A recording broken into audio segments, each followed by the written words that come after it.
Les policiers bruxellois sur les dents pour veiller au respect des distances dans les parcs. La température s'annonce clémente, voire carrément printanière dimanche. Les autorités bruxelloises s'attendent donc à un important pic de fréquentation des parcs et espaces verts ce week-end. Si les promenades au grand air restent autorisées et même conseillées, la police sera présente en nombre sur le terrain. Les 19 bourgmestres et les 6 zones de police sont bien décidés à faire le maximum pour que les Bruxellois tentés par une sortie dans les nombreuses oasis de verdure de la capitale respectent les règles en matière de distanciation sociale et de déplacement. Patrouille à cheval, surveillance par drone, présence policière accrue, les grands moyens seront mobilisés. L'arsenal répressif est conforté, estiment les bourgmestres. Les SAC, sanctions administratives communales, sont parfaitement légales. Elles peuvent atteindre les 250 € pour une première infraction. En cas de récidive, c'est le parquet qui prend le relais, avec le risque d'une comparution devant le tribunal correctionnel. La répression n'est pas la seule manière d'appréhender la question. À Uccle, par exemple, le service Espace Vert a cartographié l'ensemble des parcs de la commune, parce qu'en réalité, on s'aperçoit que beaucoup d'habitants d'Uccle ne connaissent pas tous les espaces verts qui sont présents sur le territoire, explique le bourgmestre, Mr. Boridillet.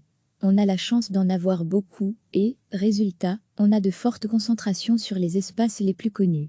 L'objectif de cette cartographie, c'est de faire en sorte qu'on puisse se rendre aussi dans nos espaces moins connus. Le parc du Wolvendael et le bois de la Cambre attirent en effet les Uclois en masse, alors que des espaces verts comme les plateaux à Vigelou ou Angelan ou la réserve naturelle du Cobert restent quasi déserts. Bref, avis aux amateurs. Mais avec prudence. Recevez chaque matin l'essentiel de l'actualité. La température s'annonce clémente, voire carrément printanière dimanche. Les autorités bruxelloises s'attendent donc à un important pic de fréquentation des parcs et espaces verts ce week-end. Si les promenades au grand air restent autorisées et même conseillées, la police sera présente en nombre sur le terrain. Les 19 bourgmestres et les 6 zones de police sont bien décidés à faire le maximum pour que les Bruxellois tentés par une sortie dans les nombreuses oasis de verdure de la capitale respectent les règles en matière de distanciation sociale et de déplacement. Patrouille à cheval, surveillance par drone, présence policière accrue, les grands moyens seront mobilisés. L'arsenal répressif est conforté, estiment les bourgmestres. Les SAC, sanctions administratives communales, sont parfaitement légales. Elles peuvent atteindre les 250 € pour une première infraction. En cas de récidive, c'est le parquet qui prend le relais, avec le risque d'une comparution devant le tribunal correctionnel. La répression n'est pas la seule manière d'appréhender la question. À Uccle, par exemple, le service Espace Vert a cartographié l'ensemble des parcs de la commune, parce qu'en réalité, on s'aperçoit que beaucoup d'habitants d'Uccle ne connaissent pas tous les espaces verts qui sont présents sur le territoire, explique le bourgmestre, Mr. Boridillet. On a la chance d'en avoir beaucoup et, résultat, on a de fortes concentrations sur les espaces les plus connus.